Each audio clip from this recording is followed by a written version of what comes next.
إما أن العبد يصدق مع الله ويعلم أنه يعامل ملك الملوك وأنه يعامل من يسمع ويراه فيري الله من نفسه الصدق. Chaque communauté, que ce soit des communautés ethniques parfois, ou bien même des communautés de croyance, a un mode de pensée. Et ce mode de pensée, on va l'appeler en français le paradigme. Cela va se baser sur un certain nombre de bases. C'est-à-dire qu'on va avoir une pensée, une façon de comprendre le monde en fonction de certaines choses que tu as validées dans ta tête. Par exemple, un musulman doit avoir dans sa vie, dans sa façon de comprendre le monde, principalement, avant toute chose, deux sources, deux bases. Aslan, le livre d'Allah Azza wa Jal et la sunna du prophète sallallahu alayhi wa sallam. Wal aslu fi al-lughati al-arabiyya huwa ma yubna alayhi ghayruhu. Et une base, un asl dans la langue arabe, cela signifie une chose que l'on va prendre et sur laquelle on va construire. Ainsi, le musulman doit construire son analyse du monde vis-à-vis des règles qu'il y a dans notre dîn. هذا هو الأمر الأول. يقول الله عز وجل بسم الله الرحمن الرحيم وأنزل الله عليك الكتاب والحكمة وعلمك ما لم تكن تعلم. Ce qui signifie, et Allah Azza wa Jal a descendu sur toi al-kitab وهو بمعنى القرآن والحكمة والحكمة لما تذكر مع الكتاب في نفس الآية هي تعني السنة فأنزل الله عليك القرآن والسنة وعلمك ما لم تكن تعلم et il t'a enseigné ce que tu ne savais pas. Allah a descendu sur toi le Coran et la Sunna et il t'a enseigné ce que tu ne savais pas. أصلان للعقلية الإسلامية. وكذلك يقول الله عز وجل وما ينطق عن الهوى إن هو إلا وحي يوحى. Deuxième des éléments qui est très important, si Allah Azza wa Jal nous dit effectivement, puisqu'Allah nous dit effectivement qu'il a descendu sur son prophète sallallahu alayhi wa sallam le Coran, puis la sunna qui nous permet aussi de comprendre le Coran et le Karim, il faut savoir cette sunna d'où elle vient. Cette sunna fait partie de la révélation d'Allah Azza wa Jal. Allah Azza wa Jal nous dit dans le sens du verset, et certes il ne parle pas sous l'effet de la passion, toutes ces paroles émanent de la révélation. Et quand on répète des choses qui sont évidentes, de dire que le musulman se doit de réfléchir avec les outils de l'islam et d'avoir une grille d'analyse du monde avec les outils de l'islam, les gens pourraient me dire, mais bien évidemment. Pour ceux qui sont convertis, ils ont dit La ilaha illallah Muhammadur Rasulullah sallallahu alayhi wa sallam, en sachant ce que cela veut dire. Pour ceux qui sont nés musulmans, de la même façon. Sauf qu'il y a très souvent une grande différence entre ce que l'on a validé avec nos têtes et ce que l'on applique dans la réalité. Farqun azim bayna l'iddi'a wal haqiqa. Il y a une grande différence entre ce qu'on prétend être et ce qu'on arrive à appliquer. Allahumma ja'alna min as-salihin, ya rabbal alamin, qu'Allah fasse de nous des hommes et des femmes qui soient pieuses. Et on a en fait des choses qu'on va pouvoir comprendre. Ce dont je vous parle, ce sont des bases en fait de compréhension. Et une des problèmes que l'on a parfois, c'est qu'on appelle les gens par exemple à se mobiliser, à s'unir, à ne pas se laisser faire. C'est vrai ou pas? Sauf qu'en fait les gens tentent de s'unir et de ne pas se laisser faire simplement sur, on va dire, la qualité de l'orateur qui les a appelés à faire les choses. On doit s'unir sur notre dîn. On doit faire une bonne action et avoir un bon comportement en revenant à notre dîn. Et une des problématiques qu'on a dans la communauté, et spécifiquement la communauté musulmane française, c'est qu'on oublie les éléments de base qui sont des usul sur lesquels on pourra construire, et on appelle les gens à créer des fruits, en oubliant les racines. Enfin, première des choses que nous permet cette relation intense avec le Coran et la Sunna, c'est de comprendre ce qu'est le tawhid d'Allah, al-ikhlasu lillah, l'unicité absolue d'Allah subhanahu wa ta'ala. Puis de la concrétiser. La concrétisation du tawhid, c'est à travers nos adorations. Et il y a les adorations pour Allah Azza wa Jal, d'accord, comme par exemple la prière, le salat, le zakat, le fait de payer l'aumône purificatrice des biens, ou bien alors le siyam, ramadan, etc., etc. Mais il y a aussi l'adoration dans l'interaction avec les créatures. Et ça, le fait qu'on adore Allah Azza wa Jal à travers les interactions avec les créatures, c'est une chose qui s'oublie beaucoup. Notre façon d'acheter doit passer par un filtre qui s'appelle Al-Kitab wa Sunna. Notre façon de vendre doit passer par un filtre qui s'appelle Al-Kitab wa Sunnah. Notre façon de nous organiser entre nous et même d'organiser nos idées dans cette umma doit passer par un filtre qui s'appelle Al-Kitab wa Sunnah. يقول الله عز وجل بسم الله الرحمن الرحيم نحن نقص عليك أحسن القصص بما أوحينا إليك هذا القرآن وإن كنت من قبله لمن الغافلين. Deuxième des éléments, cette relation avec le Coran et la Sunna va nous donner accès à un certain nombre d'éléments dans l'histoire. Combien de fois Allah Azza wa Jal nous raconte l'histoire des prophètes? هذا جزء عظيم من القرآن الكريم. Allah Azza wa Jal n'est pas simplement en train de nous raconter l'histoire de Moussa alayhi salam, de Ayyub alayhi salam, de Isa alayhi salam, de Ibrahim alayhi salam, simplement comme étant une histoire qu'on va raconter aux gens et qui va augmenter notre foi. Ce sont des leçons pour nous. Et on verra que l'histoire est cyclique. Et le fait d'analyser sérieusement ce qu'il y a dans le Coran d'éléments historiques, de l'interaction entre les prophètes et leur population, eh bien ça nous permet de voir que, par exemple, ce qui se passe aujourd'hui en France, ce n'est pas une chose qui est nouvelle. Allah Azza wa Jal nous dit dans le sens du verset, nous te racontons le meilleur des récits, grâce à la révélation que nous te faisons dans ce Coran, même si tu étais auparavant du nombre des inattentifs. ويقول الله نحن نقص عليك نبأهم بالحق. Deuxième des éléments par rapport à un verset, Allah Azza wa Jal nous dit dans le sens, nous allons te raconter leur récit en toute vérité, bilhaq. Premier élément, on va pouvoir analyser les choses qui se sont passées pour s'en servir aujourd'hui. Deuxième des éléments, ce qu'il y a dans le Coran comme analyse de notre Seigneur vis-à-vis de ce qui a perdu les communautés d'avant nous, qu'elles soient majoritairement musulmanes ou minoritairement musulmanes, eh bien ces éléments-là sont des vérités absolues. Alors qu'aujourd'hui, beaucoup de musulmans ne prennent pas le Coran comme étant une vérité d'analyse absolue, ils prennent plutôt ce qu'ils voient à la télé. Ils allument BFM TV et à partir du moment où c'est montré à la télé, عندها الحق, c'est vrai, c'est passé à la télé. يقول الله عز وجل بسم الله الرحمن الرحيم يا أيها الذين آمنوا إن جاءكم فاسق بنبأ فتبينوا وفي قراءة أخرى فتثبتوا. Allah Azza wa Jal nous dit dans le sens du verset, ô vous les porteurs de la foi, lorsqu'un pervers vous rapporte une nouvelle, alors tabayyanu, c'est-à-dire vérifiez l'information. Dans le Coran, on n'a pas besoin de vérifier. Wal haqqul mubin. وكذلك يقول الله عز وجل بسم الله الرحمن الرحيم لقد كان في قصصهم عبرة لأولي الألباب. Ce qui signifie, il y a dans leur récit certes une leçon pour les doués d'intelligence. Le verset nous dit, dans leur récit, il y a certes une leçon pour les doués d'intelligence. Des gens peuvent lire le Coran et peut-être ne rien profiter de ce Coran. Parce qu'ils n'ont pas un élément de base, qui est le filtre, qui est quoi? La science, mes frères.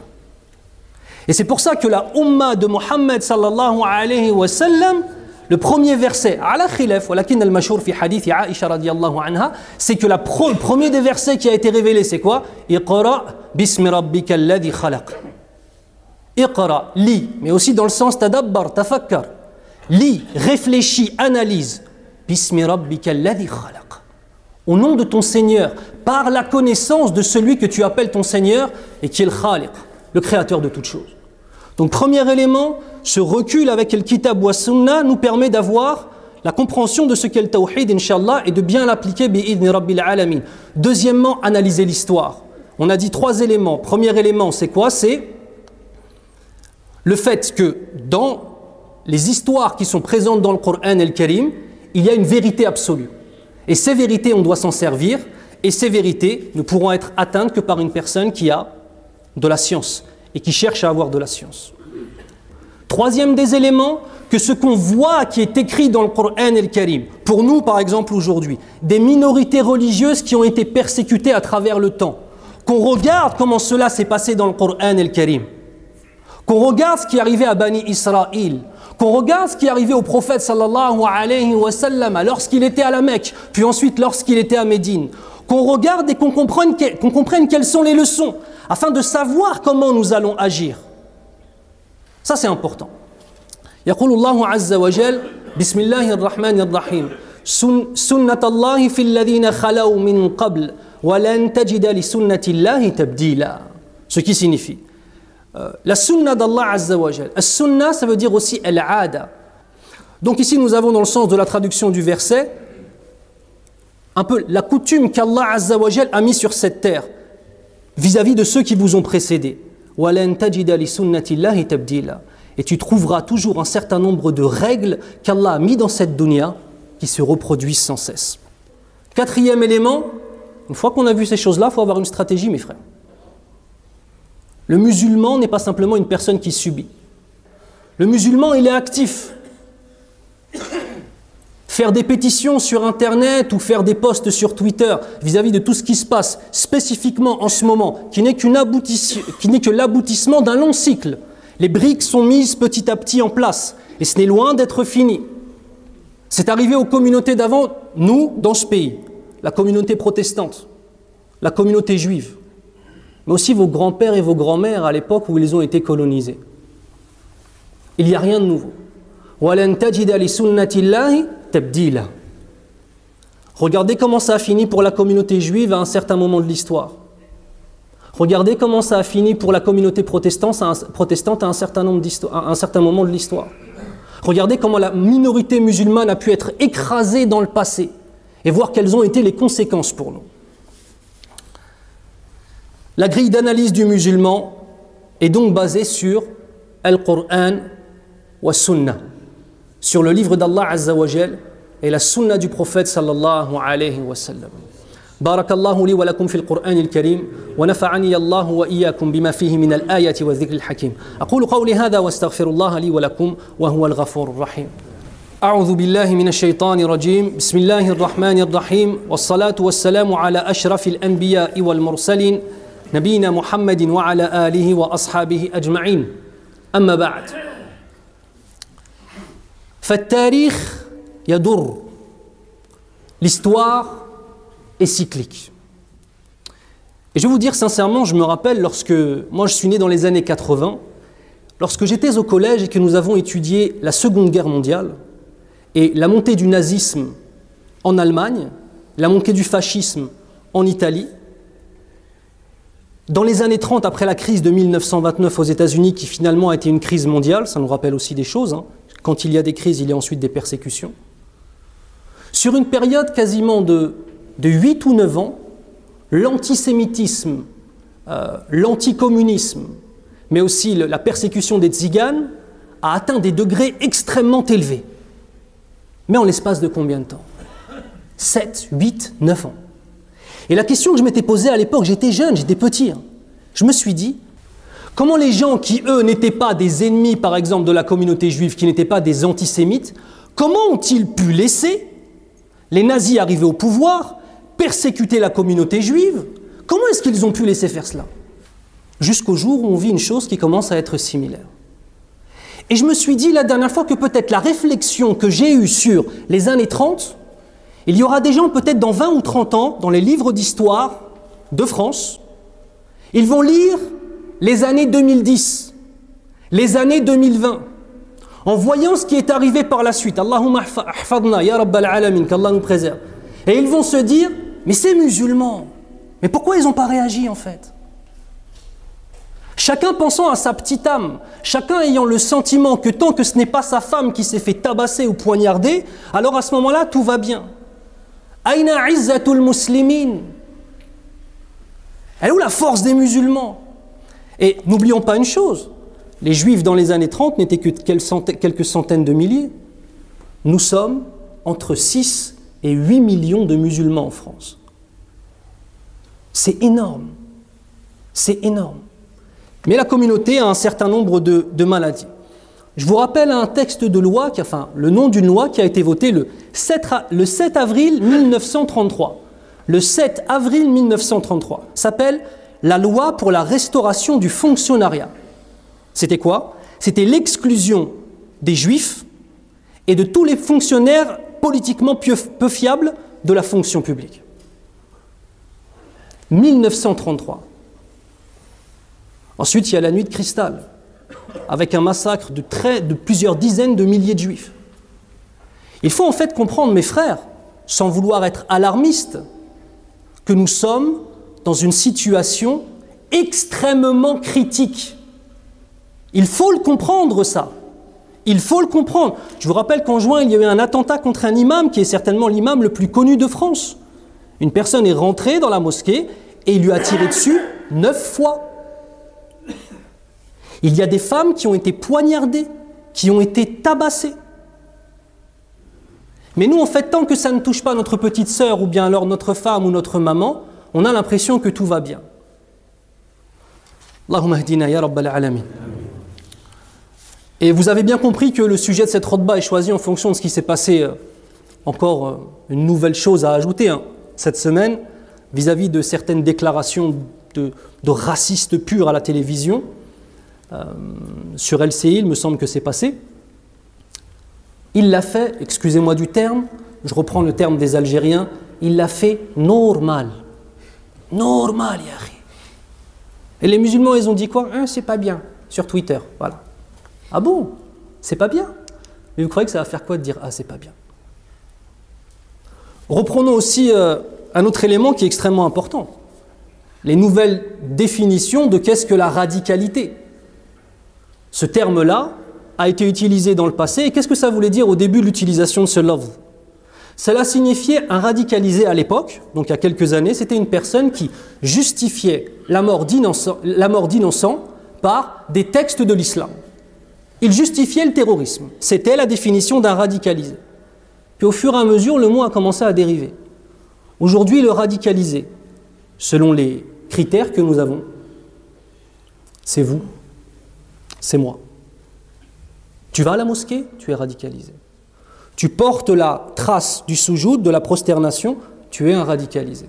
Tu portes la barbe, tu es radicalisé. Écoutez, ta femme se voile, tu es radicalisé. Tu auras beau vendre ton din, akhil karim, ils ne te laisseront pas tranquille, à moins que tu le délaisses complètement. Allahumma hafadna. Et les gens te parlent de s'unir, mais s'unir sur quoi en fait? Sur des origines ethniques? Sur des origines de nationalité? Celui-ci est algérien, il va s'allier avec tous les Algériens? Ça marche ça?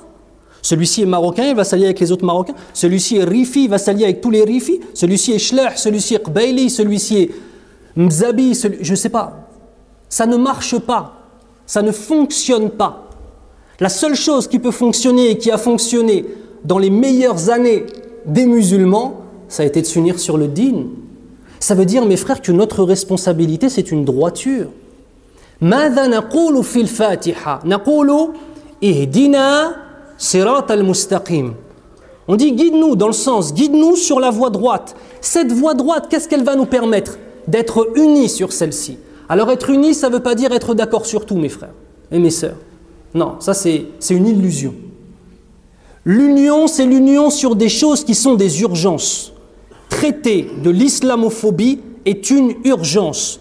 Que tu fasses, je ne vais pas citer des noms de tendances, mais peu importe la tendance à laquelle tu appartiens, Akhil Karim, les racistes d'extrême droite, comme celui en Allemagne qui a tué 2 personnes, qui a voulu massacrer des gens dans une synagogue, il y a quelques jours en Allemagne, pour ceux qui ne le savent pas. Puis ensuite, il est parti dans un restaurant turc et il a tiré sur des gens et il a tué un Turc parce qu'il était musulman. Ces gens-là, Akhil Karim, que tu sois مع جماعات السلفية أو مع جماعات إخوان المسلمين مع جماعات التبليغ مع أي جماعة لا يفرقون بيننا. Que tu sois avec, que toi tu veuilles te dire je suis de la tendance de Salafiyya ou de la tendance des frères musulmans ou la tendance de Jama'at al-Tabligh, ils ne feront pas la différence. Ou que tu dises j'appartiens à aucune Jama'a, peu importe. Il y a des urgences et ces urgences-là, nous n'aurons pas de sauveur. On a un mythe dans la communauté musulmane qui est le mythe du héros. On a trop regardé les Avengers, les frères. Wallah, on attend en fait qu'il y ait un héros qui va venir nous sauver. Il n'y aura pas de héros, ikhwan. Il n'y a pas un homme qui va prendre toute la Ummah, qui va organiser tout l'islam de France et qui va... Ça n'existe pas, ça. Ça n'a jamais existé. Même Salahuddin al-Ayyubi, al-Mujahid, rahimahullah, même Salahuddin al-Ayyubi, on en a fait un héros. Mais laysa kadhalik, ce n'est pas ainsi. Il avait des dizaines de ulémas autour de lui qui ont fait, même avant lui, une da'wa pendant plus de 100 ans. Et la population musulmane était prête à ce moment-là à suivre un leader. Mais est-ce qu'on est prêt, non? Nos divisions sont bien plus nombreuses que notre union. Ma'al asaf ash-shadid. Je vous invite à plusieurs choses. Première des choses, surveillez au moins ceux qui ont décidé de prendre une certaine responsabilité dans la communauté musulmane. Vous avez les musulmans. Suivez ce qu'ils font. Parce que eux lancent des actions. Ça s'appelle les musulmans. D'accord ? Et c'est un mouvement qui a été pris. Taqaddamu ya ikhwan. Avancez-vous s'il vous plaît. C'est un mouvement qui a été pris de la base. Vous avez aussi, parmi les choses, les jama'at incontournables en France, on a aussi l'UOIF. L'UOIF, je crois, maintenant ça s'appelle, je crois, Musulmans de France. C'est incontournable. S'ils font des actions qui vont dans le bien, il faut être avec eux sur ces actions-là. Nous avons aussi, par exemple, le CCIF, le comité contre l'islamophobie en France, et tout autre comité que je ne connais pas qui combat l'islamophobie. Mais je ne vais pas mentionner le CFCM par rapport à leurs déclarations récentes. D'accord ? Ce n'est pas ces gens-là qui vont nous aider. Allahul musta'an. Allahumma arzuqna al-izza ya rabbal alamin. Allahumma ij'alna min al-mustaqimin ya rabbal alamin. إن الله وملائكته يصلون على النبي يا أيها الذين آمنوا صلوا عليه وسلموا تسليما وقال النبي صلى الله عليه وسلم من صلى علي الصلاة صلى الله عليه بها عشرا اللهم صل على محمد وعلى آل محمد كما صليت على إبراهيم وعلى آل إبراهيم وبارك على محمد وعلى آل محمد كما باركت على إبراهيم وعلى آل إبراهيم في العالمين إنك حميد مجيد اللهم أعز الإسلام والمسلمين وأذل الشرك والمشركين اللهم احفظنا من كل شر ومن كل سوء يا رب العالمين. On demande à notre Seigneur de nous préserver de tout mal et de toute mauvaise action contre nous, Ya Rabbal Alamin. Allahumma ij'alna min as-salihin, min al-mustaqimin, fanakunu muwahhidin, Ya Rabbal Alamin. On demande à Allah de faire de nous des hommes et des femmes qui sont droits sur la voie du Coran et de la Sunna, Ya Rabbal Alamin, et qu'on s'unisse sur cette chose-là, Ya Rabbal Alamin. Allahumma ihfaz dima al-muslimin fi kulli makan. Demande à Allah de préserver le sang des musulmans dans tous les endroits du monde. Ya Rabbal Alamin. Fa fil Yaman, wa fil Iraq, wa fi Syria, wa fi Burma, wa fi Sin, Ya Rabbal Alamin, wa fi Cachemire, wa fi jami' al-amakin, Ya Rabbal Alamin. Demande à Allah de préserver le sang de tous les musulmans à travers le monde, Ya Rabbal Alamin. Que ce soit au Yémen, que ce soit en Irak, que ce soit en Syrie, que ce soit au Centrafrique, que ce soit en Birmanie, que ce soit au Cachemire, que ce soit en Chine, et tous les autres malheureusement que j'oublie. Allahumma ahfadna an naqula fil mustaqbal, Allahumma ahfad dima al-muslimin fi França. Demande à Allah de nous préserver, d'être obligé de faire la dua dans le futur, de dire Ya Allah, préserve le sang des musulmans en France, Ya Rabbal Alamin. Wa du'a'un khas li akh ismuhu Olivier. فبنته إيفا بالأمس ماتت وهذا رجل مسلم طبعا أدعو له فهو مسلم فبنته ماتت بالأمس أصيبت بمرض في المخ وعمرها 13 سنة اللهم ارحمها يا رب العالمين اللهم ارحمها يا رب العالمين اللهم ارزقنا الجنة يا رب العالمين اللهم ارزقنا الفردوس الأعلى يا رب العالمين. Demande à Allah de lui faire miséricorde. Demande à Allah de lui accorder les plus hauts degrés du paradis. Demande à Allah de réconforter le cœur de tous les pères et de toutes les mères qui perdent leurs enfants, Ya Rabbal Alamin, et qu'il préserve tous nos enfants de la maladie et de l'égarement, Ya Rabbal Alamin. Wa aqimis salah, wa aqimis salah, wa aqimis